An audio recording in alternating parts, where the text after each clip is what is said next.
Hello students, it's third video of this chapter, number systems. Today we will discuss real numbers and their decimal expansions.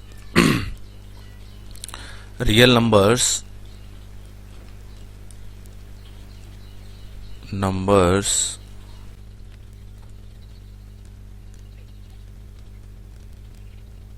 see, suppose we have a number 10 by 3.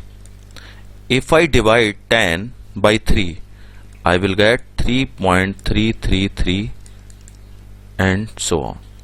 If I take the number 7 by 8 and I divide 7 by 8, then I will find the number 8, 7 and 5. If I divide 1 by 7, then I will get the number 1, 4, 2, 8, 5, 7 dash dash dash. Okay, now you can see here all rational numbers of the form p by q. Here you can see all rational numbers of the form p by q where q is not equal to 0. On division of p by q, two main thing happens. Now देखिए 7 by 8 यानी कि 7 by 8 में क्या हुआ, अब आगे कोई number नहीं आ रहा, ठीक है ना. इसमें देखिए 333 रिपीट हो रहा है, आगे भी ये नंबर आगे जाएगा. इसमें देखिए 1, 4, 2, 8, 5, 7 आने के बाद भी ये नंबर अभी आगे रिपीट हो रहा है, ठीक है ना. तो इनको देख के एक रिजल्ट मिलता है हमें, वो आप लिख लीजिए, all rational numbers of the form. ये जो फॉर्म आप देख रहे हैं ना p by q, where q is not equal to 0, on dividing p by q, तो क्या होता है इससे, to main things happen.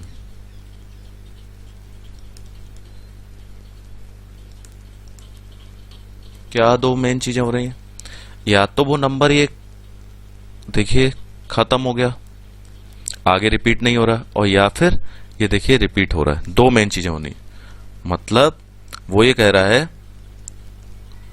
Reminder जो है आपका, रिमाइंडर बिकम्स 0. या तो रिमाइंडर 0 हो जा रहा है, या फिर क्या हो रहा है, 0 नहीं हो रहा है. देखिए रिमाइंडर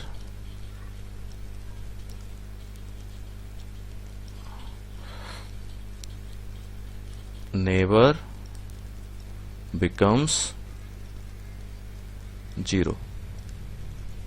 आपको बात समझ में आ गई ना. ये देखिए मैं आपको ये, जैसे आप 10 by 3 कर रहे हो, तो अगर मैं मतलब 3 से डिवाइड कर रहा हूं 10 को, तो क्या हो रहा है, 3 3 जा 9, रिमाइंडर 1, आपने क्या किया, पॉइंट लिया, 0 किया, 3 3 जा 9, फिर रिमाइंडर 1, फिर आप करेंगे 3 3 जा 9.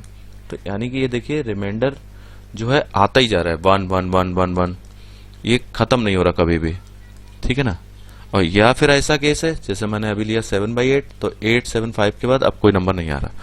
तो दो तरीके के केस आपके पास आ गए, रिमाइंडर बिकम 0 और रिमाइंडर नेबर बिकम 0. तो पहले हम स्टडी कर लेते हैं जो फर्स्ट केस आया है कि रिमाइंडर बिकम 0. तो रिमाइंडर बिकम 0 अगर है तब क्या होता है, आप ये देखिए. तो देखिए रिमाइंडर बिकम 0 वाले केस में क्या होगा, मैं लिख देता हूं यहां एक बार. देखिए केस 1 हम लोग ले लेते हैं, केस 1, ठीक है. इसमें क्या हो रहा है, रिमाइंडर बिकम्स 0. तो देखिए जरा, रिमाइंडर बिकम 0 वाले केस में क्या होगा, इस तरीके केस में क्या होता है, सपोज ये मैंने नंबर लिया 7 by 8, ये मैं ऊपर यूज कर चुका हूं इसलिए मैंने लिया. देखिए 7, ये था ना 0.875, ठीक है ना, ये आ गया. अगर मैं नंबर ले लेता हूं 1 by 2, तो क्या होगा, 0.5. तो देखिए इस तरीके के नंबर में क्या हो रहा है, ये जो डेसिमल एक्सपेंशन है टर्मिनेट हो जा रहा है, ठीक है ना। द डेसिमल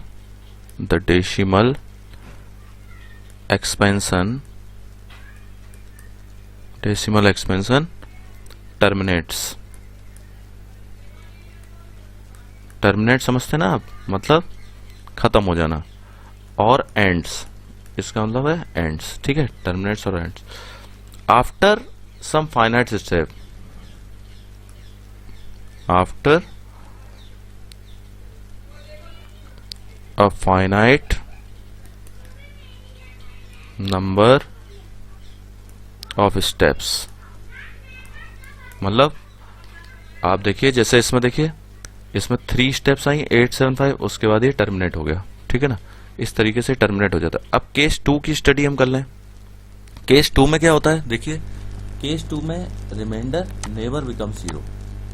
तो देखिए इसको हम लोग जरा डिस्कस कर लेते हैं। तो देखिए इसमें क्या होगा, इस तरीके से हमें करना पड़ेगा। देखिए केस 2 ले लीजिए, case 2 reminder never becomes 0, reminder never becomes 0, okay. तो इस केस के लिए सपोज मैं अगर ये ले लेता हूं 1/3, तो क्या होगा 0.3333 ऐसे चलता जाएगा, खत्म ही नहीं हो रहा। अगर मैं एक एग्जांपल ले लेता हूं 1/7, तो अभी हमने किया था ना 0.142857, और इसी के बाद ये चीज फिर से रिपीट हो जाएगी, ठीक है। तो इसमें क्या होता है, इसको हम लोग ऐसे लिख सकते हैं 0.33 बार, इसको बार बोलते हैं, ठीक है। बार मतलब ये रिपीट हो रहा है ये चीज। और इसके केस में अगर ऐसे लिखेंगे तो कैसे लिखेंगे, 14285 बार, इसमें पहले से ही मैंने लगा दिया, तो ये इसके ऊपर ऐसे हम बार लगा सकते हैं, ठीक है। तो ये इस तरीके से होता है। तो इस तरीके के नंबर्स जो हैं वो कैसे होते हैं, non terminating. Non terminating simple है, नॉन टर्मिनेटिंग है। क्यों है नॉन टर्मिनेटिंग, क्योंकि ये आप कितने भी बार स्टेप बाय स्टेप लेते जाओगे, 3 कितने भी बार लिखोगे खत्म नहीं होगा, इसलिए इसका नाम है नॉन टर्मिनेटिंग। और नॉन टर्मिनेटिंग के साथ ये क्या है, रिकरिंग है। रिकरिंग क्यों है, रिकरिंग का मतलब है रिपीटिंग, ठीक है, रिपीटिंग है ये, ठीक है ना। आप देख रहे हैं ना, ये जैसे रिपीट हो रहा है 3 इसमें 14285 फिर 14285 ऐसे, इसलिए ये रिपीटिंग है। तो आप दोनों में बात समझ गए, नॉन टर्मिनेटिंग है और रिकरिंग है। तो ये 2 केसेस बनते हैं। तो इससे आप जो है, मतलब बात आपको समझ में आ गई कि अगर जो है इस तरीके का नंबर है, अब फाइनल कंक्लूजन क्या निकला वो आप एक बार समझ लीजिए। इसका मतलब है the decimal expansion of a rational number is either terminating और नॉन टर्मिनेटिंग। ये मैंने 2 केस अभी बताया आपको, ईदर टर्मिनेटिंग और नॉन टर्मिनेटिंग रिकरिंग। तो 2 केस बन सकते हैं, या तो वो टर्मिनेटिंग होगा या फिर नॉन टर्मिनेटिंग रिकरिंग, दोनों केस मैंने आपको बता दिए, ठीक है। देखिए ये था ना, ये देखिए एक केस ये है टर्मिनेटिंग वाला, एक केस ये है टर्मिनेटिंग, ठीक है, एक केस ये हो गया टर्मिनेटिंग, और सेकेंड केस है नॉन टर्मिनेटिंग रिकरिंग, ओके। तो इसको ये ऐसे भी कह सकते हैं, a number whose decimal expansion is terminating. मान लीजिए डेसिमल एक्सपेंशन किसी का है और टर्मिनेटिंग है, और नॉन टर्मिनेटिंग रिकरिंग है, तो वो एक रेशनल नंबर होगा। क्लियर हो गया, ठीक है। दूसरी बात वो कहता है the decimal expansion of an irrational number is non terminating non recurring. देखिए इसमें कंफ्यूजन हो सकता है आपको। नॉन टर्मिनेटिंग का जो केस होता है, नॉन टर्मिनेटिंग में 2 केस हो सकते हैं। नॉन टर्मिनेटिंग में वो रेशनल नंबर भी हो सकता है और इरेशनल नंबर भी हो सकता है, ठीक है। आप फिर से एक बार देख लीजिए, नॉन टर्मिनेटिंग अगर कोई नंबर है तो वो रेशनल भी हो सकता है, इरेशनल भी हो सकता है। लेकिन अगर कोई नंबर नॉन टर्मिनेटिंग के साथ रिकरिंग है, तब वो कंफर्म हो गया कि वो रेशनल नंबर होगा। और अगर नॉन टर्मिनेटिंग के साथ नॉन रिकरिंग आ गया, तो वो नंबर कैसा होगा, इरेशनल नंबर होगा। इस बात को आप याद रखेंगे। नॉन टर्मिनेटिंग नॉन रिकरिंग, देखिए नॉन टर्मिनेटिंग नॉन रिकरिंग, ये जो है ये इरेशनल नंबर के लिए है, ठीक है, नॉन टर्मिनेटिंग नॉन रिकरिंग, ठीक है। A number whose decimal expansion is non terminating non recurring is irrational number. Clear? अब तो आपको क्लियर हो गया। देखिए दो चीजें हैं, फिर से मैं बता दूं। एक केस है, केस नंबर 1 टर्मिनेटिंग है, नंबर है टर्मिनेटिंग। टर्मिनेटिंग में रेशनल नंबर ही होगा, सिंपल। टर्मिनेटिंग अगर है कोई नंबर, मतलब जिसका कि आगे पॉइंट नहीं आ रहा है, वो खत्म हो जा रहा है एक आफ्टर सम स्टेप्स के बाद, तो इसका मतलब वो टर्मिनेटिंग है, यानी कि वो रेशनल नंबर है, कंफर्म। अब दूसरा केस बनता है नॉन टर्मिनेटिंग का। तो नॉन टर्मिनेटिंग जो नंबर है वो रेशनल भी हो सकता है, इरेशनल भी हो सकता है, लेकिन अगर नॉन टर्मिनेटिंग के साथ वो रिकरिंग है, मतलब रिपीटिंग है, तो वो कंफर्म हो गया कि अब वो रेशनल नंबर ही होगा। लेकिन नॉन टर्मिनेटिंग के साथ अगर नॉन रिकरिंग है, नॉन रिकरिंग मतलब रिपीट इस तरीके से नहीं हो रहा है, एक पैटर्न है, ये देखिए ये पैटर्न है, इस पे वो रिपीट हो रहा है, ये पैटर्न है, इस पे रिपीट हो रहा है, तो ये रेशनल है। लेकिन अगर ये कोई पैटर्न फॉलो नहीं कर रहा है, नॉन रिकरिंग है, तो इसको हम लोग इरेशनल नंबर बोलते हैं, ठीक है। अब देखिए एक्सरसाइज 1.3 के कुछ क्वेश्चंस हम लोग करेंगे। इसमें लिखा है write the following in the decimal form and say what kind of decimal expansion each has. किस तरीके का डेसिमल एक्सपेंशन है? तो देखिए फर्स्ट है 36/100। 36/100 गिवन है। अगर आप इसको सॉल्व करेंगे तो क्या होगा, इसका आएगा 0.36, डिवाइड करने से डायरेक्ट आ गया 0.36। 0.36 का मतलब क्या हो गया, वो टर्मिनेटिंग हो गया, टर्मिनेटिंग है ना, खत्म हो गया। इसके आगे नहीं आ रहा कोई नंबर, 0.36 खत्म, तो इसका मतलब ये टर्मिनेटिंग हो गया। अगर मैं सेकेंड लेता हूं तो वो कहता है 1/11। तो 1/11 जब आप करेंगे तो आप जब इसको डिवाइड करेंगे तो पहले तो ये डिवाइड होगा नहीं, तो 0, तो ये ऊपर पॉइंट लगाया तो 10 हो गया, फिर 0 लगाया तो 100 हो गया, और आप डिवाइड करेंगे तो 99 आ गया। फिर आप इसको करेंगे 99, फिर 1 बचा, फिर 0, फिर 9 आएगा, फिर 0, फिर 9 आएगा, यानी कि ये नंबर ऐसे ही चलता जाएगा, ये नंबर ऐसे चलता जाएगा। इसका मतलब ये नंबर कैसा हो गया, नॉन टर्मिनेटिंग है ये नंबर, ठीक है। और नॉन टर्मिनेटिंग के साथ साथ ये नंबर रिकरिंग है, ये नंबर कैसा है, एंड रिकरिंग है। रिकरिंग क्यों है, रिकरिंग ये इसलिए है क्योंकि देखिए इसमें 09 एक पैटर्न बन रहा है, देखिए क्या रिपीट हो रहा है, आप ध्यान से देखिए 09 रिपीट हो रहा है, इसलिए ये हो गया नॉन टर्मिनेटिंग और रिकरिंग आ गया। इसके बाद थर्ड वाला है 4 and 1/8। तो देखिए 4 को ऐसे लिख दीजिए, पॉइंट लगाइए, 1/8 को आप डिवाइड कर रहे हैं। 1/8 को जब आप डिवाइड कर रहे हैं, मतलब 8 से आप 1 को डिवाइड कर रहे हैं, तो आप क्या करेंगे, पॉइंट लगाएंगे, 0 हो गया, 1 लेंगे तो 8 हो गया, 2 आपका रिमाइंडर है। फिर आपने क्या किया, 0 लिया तो ये कितना होगा, 2, 8 2 16, 4 आपका रिमाइंडर आ गया, यानी 40 हो गया, और 8 5 40, यानी कि रिमाइंडर आपका 0 यहाँ आ गया, यानी कि आ गया 1 2 5। तो सिंपल आपको पता चल गया ये टर्मिनेटिंग है, टर्मिनेटिंग, ठीक है, टर्मिनेटिंग, ओके, ये टर्मिनेटिंग हो गया। अब अगर मैं फोर्थ लेता हूं तो ये फोर्थ है 3/13। अब 3/13 मैंने तो लिख दिया, लेकिन 3/13 की टेबल अगर आपको आती होगी तो आपसे इजीली हो जाएगा, नहीं तो ये नहीं होने वाला है, ठीक है। 13 की टेबल आपको आना चाहिए। तो देखिए मैं आपको यहाँ सॉल्व करके दिखा देता हूँ, इसको आप देखिए जरा, इसको मैं यहाँ सॉल्व करके दिखा रहा हूँ। राइट हैंड साइड में देखिए 3/13। तो देखिए 3/13 मतलब 13 से आप 3 को डिवाइड कर रहे हैं, तो आपने क्या किया, पॉइंट लिया, 0 हो गया, तो ये 13 2 26, 4 रिमाइंडर हुआ, ठीक है ना, 40, 13 3 39, 1 हुआ, उसके बाद क्या हुआ, 1 0, फिर आपका नहीं डिवाइड हो रहा तो 0, फिर एक 0 इधर बढ़ाया।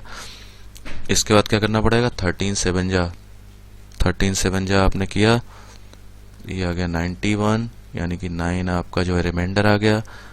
उसके बाद ये 0 आपने लिया, उसके बाद 13 6 78, तो ये आ गया 78, कितना रिमाइंडर बच रहा है, 12। उसके बाद एक जो आपने 0 बढ़ाया, उसके बाद 13 9 117 आ गया, यानी कि 3 रिमाइंडर। तो देखिए आप कहाँ से शुरू हुए थे, आपका रिमाइंडर कितना था, मतलब आप 3 से शुरू हुए थे और आपका देखिए 3 फिर से आ गया। इसका मतलब ये हुआ कि अब अगर आप लिखोगे तो इसमें क्या आएगा, ये मैंने लिखा है 230769। अगर आप इसको फिर आगे करते हो फिर से यही नंबर्स रिपीट होंगे 230769, यानी कि ये नंबर जो है आपका कैसा है, नॉन टर्मिनेटिंग है, नॉन टर्मिनेटिंग नंबर है एंड रिकरिंग है, रिकरिंग है, ठीक है, क्योंकि एक पैटर्न को ये फॉलो कर रहा है। देखिए ठीक है, मैंने आपको सॉल्व करके दिखा दिया। अब देखिए इसके बाद जो नंबर है 2/11 है। नंबर क्या है, 2/11। 2/11 आप इजीली कर लेंगे क्योंकि 11 की टेबल तो आपको आती है ना।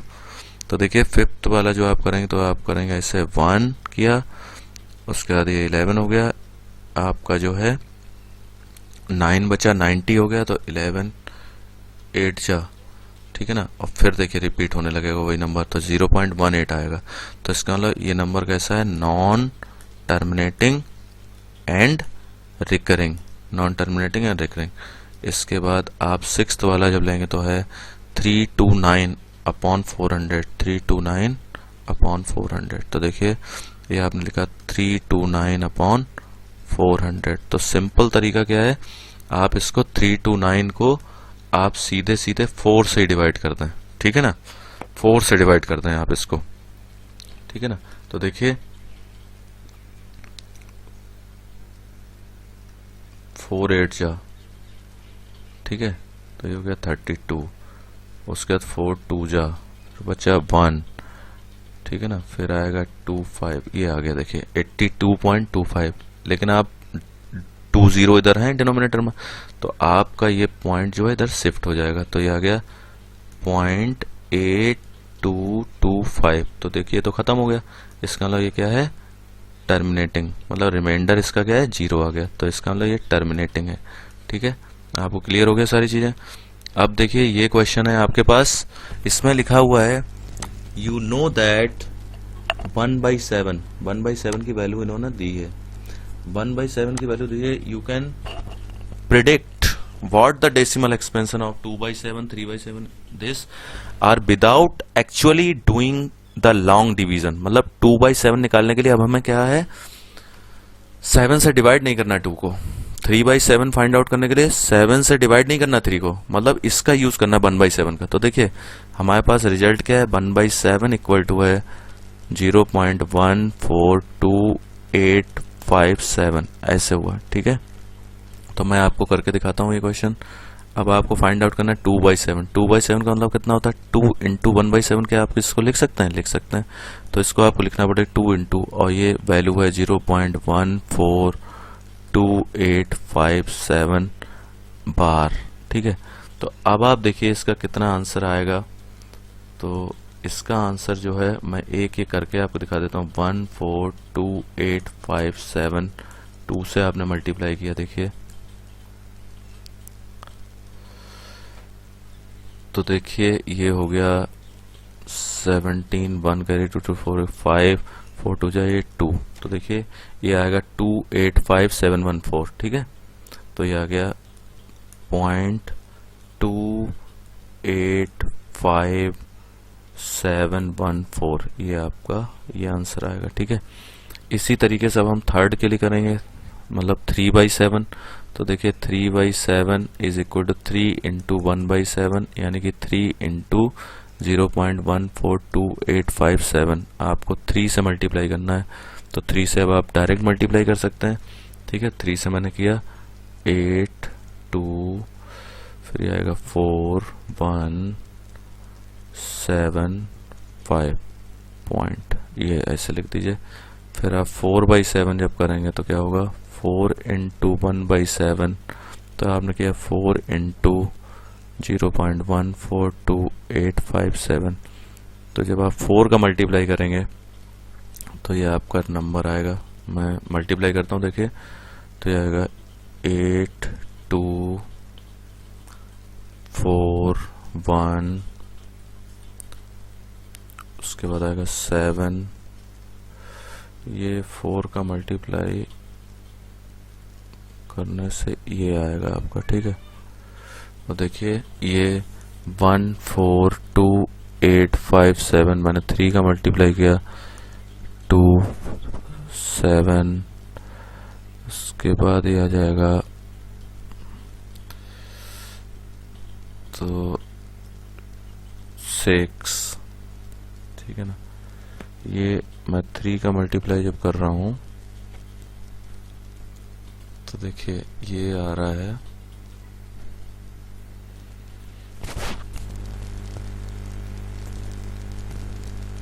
5 8 2 4, ये आ गया, ठीक है। ये मैंने 4 वाले में गलती से ये लिख दिया, ठीक है। आप इसको लिख लीजिए 4 2 8 5 7 1, ठीक है। अब देखिए ये 5/7 करना है हमें और 6/7, तो 5/7 5 इंटू 1/7 किया हमने, तो 5 इंटू ये आप ऐसे ही मल्टीप्लाई करेंगे और आपका आंसर आएगा 0.714285, ठीक है। मल्टीप्लाई करने में आपको कोई दिक्कत नहीं होनी चाहिए, ठीक है। इसमें मल्टीप्लाई करना है और 6 वाले में आपको करना है 6 इंटू 0.142857, ठीक है। आप इधर करके देख लीजिए एक बार। 142857 अगर मैं 6 का करता हूँ, 6 7 जा 42, 2 लिया 4 कैरी हो गया, 6 5 जा 30, 34 3 कैरी हो गया, 8 6 जा 48, 51 5 कैरी हो गया, 6 2 जा 12, 5 7 17 हो गया, 1 कैरी हो गया, 2 कैरी हो गया, 8, ये आएगा 8857142, ठीक है। 0 पॉइंट ये आ गया आपका आंसर, ठीक है। अब देखिए इसको आपको express the following in the form of P by Q. तो देखिए ये बहुत ही इंपॉर्टेंट क्वेश्चन है, इसको बहुत अच्छे से आप देखिए। लेट आप क्या करिए x इक्वल टू 0.6 बार, तो बार का मतलब आप जानते हैं क्या होता है, 0.6666, ऐसे आप लिख सकते हैं। आप देखिए 6 जो डिजिट रिपीट हो रहा है, तो आपको क्या करना होता है, मल्टीप्लाई करना होता है, multiply by 10 on both the sides, okay. एक ही डिजिट रिपीट हो रहा है ना 666, इसलिए 10 का मल्टीप्लाई किया, तो इस 10x हो गया लेफ्ट हैंड साइड में। इसमें जब आप 6 का मल्टीप्लाई करेंगे तो ये हो जाएगा, 10 का मल्टीप्लाई करेंगे तो हो जाएगा 6666, इस तरीके से आ जाएगा, ठीक है। जैसे मैं आपको बता दूं 3.25 में अगर मैं 10 का मल्टीप्लाई करता हूं तो क्या होगा, ये जो पॉइंट है वो क्या होगा, इधर राइट हैंड साइड की तरफ शिफ्ट होगा, यानी कि 32.5 आ जाएगा, ठीक है। वैसे ही इसमें हुआ। अब आप देखिए इसमें अगर आप इसको ध्यान से देखेंगे तो आपको ये दिखेगा 10x हो गया, इसको क्या हम ऐसे लिख सकते हैं 6 प्लस 0.6666, ऐसे लिख सकते हैं ना, 6 प्लस ये ब्रेक कर दिया, तो देखिए आप ये देखिए 10x और ये हो गया 6 प्लस, और ये हमारा क्वेश्चन था x इक्वल टू दिस, तो ये पूरा क्वेश्चन तो हमने ये वैल्यू पुट कर दी इसकी। देखिए ये जो x की वैल्यू थी ना ये 6, तो ये हमने इसमें इक्वेशन में पुट कर दी, ठीक है इधर। अब देखिए इक्वेशन जब आपने पुट करी तो x को जब आप इधर ट्रांसफर करेंगे तो 10x minus x equal to 6, यानी कि ये हो गया 9x इक्वल टू 6, यानी कि x इक्वल टू क्या होगा 6/9, यानी 3 2 जा 6, 3 जा 9, 2/3 आपका आंसर आ गया, ठीक है। एक क्वेश्चन को हम इधर ही और करके देख लेते हैं जिससे आपको डाउट खत्म हो जाए। लेट x इक्वल टू 0.47 लिखा हुआ है, ठीक है। तो हमने क्या किया, multiply by 10 on both the sides, okay, on both the sides. तो क्या हो गया 10x इक्वल टू कितना हो जाएगा, ये आपका आ जाएगा 4.7777, इस तरीके से आ गया, ठीक है। अब मैंने आपको बताया था पहले, तो हमने क्या किया, जो रिपीट होने वाले हैं उनको हमने जो है राइट हैंड साइड में छोड़ा था। अब रिपीट क्या हो रहा है, 777 सिर्फ सिंगल डिजिट रिपीट हो रहा है, तो हम उस डिजिट को भी इधर लाएंगे, ठीक है, मल्टीप्लाई बाई 10। अगेन इस प्रोसेस को हमने फिर से किया, तो देखिए लेफ्ट हैंड साइड में जब मल्टीप्लाई होगा तो 10 इंटू 10 क्या हो गया 100, और इधर क्या हो गया 47.777, इस तरीके से आ जाएगा। अब इसमें कंफ्यूज मत हो जाना 7 कितने बार हमने लिखा है, आप 4, 5, 6 जितने भी टाइम्स लिखते हैं, क्योंकि ये आगे तक आता रहेगा, ठीक है। अगर मैं इसको इक्वेशन नंबर 1 बोल देता हूं, इसको इक्वेशन नंबर 2 बोल देता हूं, तो जरा और एक बार देखिए इसको ध्यान से, तो ये देखिए ये है 100x इक्वल टू, ये जो 10x की वैल्यू दी गई है, देखिए 10x की वैल्यू कितनी दी गई है 4.777, तो क्या मैं इसको ऐसे लिख सकता हूँ 43 प्लस 4.777 ऐसे लिख सकता हूँ। ये मेन चीज है बस समझने वाली। अगर मैं 43 में 4 ऐड करूं तो 47 ही तो हो जाएगा, तो यही चीज तो आ गई, मतलब मैंने इस चीज को ऐसे लिख लिया ब्रेक करके। तो क्यों लिखा अभी आपको समझ में आएगा, ये मैंने किया। अब देखिए ये 43 और ये हो गया 10x, ये 10x हो गया। इक्वेशन नंबर 2 से देखिए, ये देखिए 10x, ये जो 10x है ना, ये 10x, ये 10x की वैल्यू है 4.77, इसीलिए मैंने उसको ब्रेक किया, ठीक है। अब आप इसको लेफ्ट हैंड साइड में ट्रांसफर कर दीजिए, तो ये कितना हो गया 100x minus 10x equal to 43, मतलब 90x equal to 43 means x equal to 43/90। ये आपका आंसर आ गया, ठीक है। ये आपको समझ में आ गया, अच्छा क्वेश्चन है। देखिए एक क्वेश्चन इसका थर्ड पार्ट है, उसको भी हम लोग अभी कर लेते हैं। देखिए तो ये दिया हुआ है let x is equal to 0.001 ऐसे लिखा हुआ है, ठीक है। मतलब अगर आप इसको ध्यान से देखेंगे तो आपको कोई चीज ये पता चल जाएगी कि 0.001 001 001 001 मतलब रिपीट क्या हो रहा है, ये मेन चीज है। रिपीट हो रहे हैं 3 डिजिट्स रिपीट हो रहे हैं 3 डिजिट्स। तो मैंने आपसे कहा था जितने डिजिट रिपीट होते हैं उनको हम लेफ्ट हैंड साइड में ले आते हैं। जैसे 333 रिपीट हो रहा है तो हमने 10 का मल्टीप्लाई किया तो 1 डिजिट शिफ्ट हो गया राइट हैंड साइड से लेफ्ट हैंड साइड में। अगर मैं 100 का मल्टीप्लाई करूं तो 2 डिजिट्स जो है लेफ्ट हैंड साइड में चले जाएंगे। अगर मैं 1000 का मल्टीप्लाई करता हूं तो क्या होगा 3 डिजिट इधर चले जाएंगे। तो आप क्या करेंगे मल्टीप्लाई बाई 1000, ठीक है ना, on both the sides okay. तो देखिए आपने किया तो ये हो गया 1000x, ठीक है।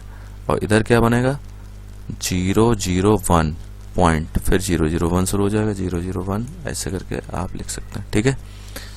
बात आपको समझ में आ रही है। जैसे मैं कहता हूं कि मैं अगर 0.123 में 1000 का मल्टीप्लाई कर दूं तो क्या होगा, तो ये हो जाएगा 123 आ जाएगा सीधे सीधे, क्योंकि ये जो डिजिट है 1000 के बाद ये यहाँ शिफ्ट हो जाएगा। और 123.000 का कोई मतलब नहीं है, इसलिए सीधे 123 हो गया, ठीक है। तो देखिए अब क्या बनता है इसमें, देखिए हमने इसको लिखा 1000x is equal to 1 plus 0.001, मतलब ये इस तरीके से आ रहा है। तो ये हो गया 1000x is equal to 1 plus x, कहां से लिया हमने यहां से, ठीक है ना। तो 1000x को हमने क्या किया इधर शिफ्ट करा, x इधर ले गए तो ये आ गया, तो ये हो गया 999। तो ये आपका आता है x इक्वल टू 1/999। ये आपका आंसर आया इसका, ठीक है। समझ में आ गया आपको इसका आंसर कैसे आया, ठीक है। ऐसे ही बच्चों मेहनत करते रहिए, व्यस्त रहिए, मस्त रहिए। Okay, thank you.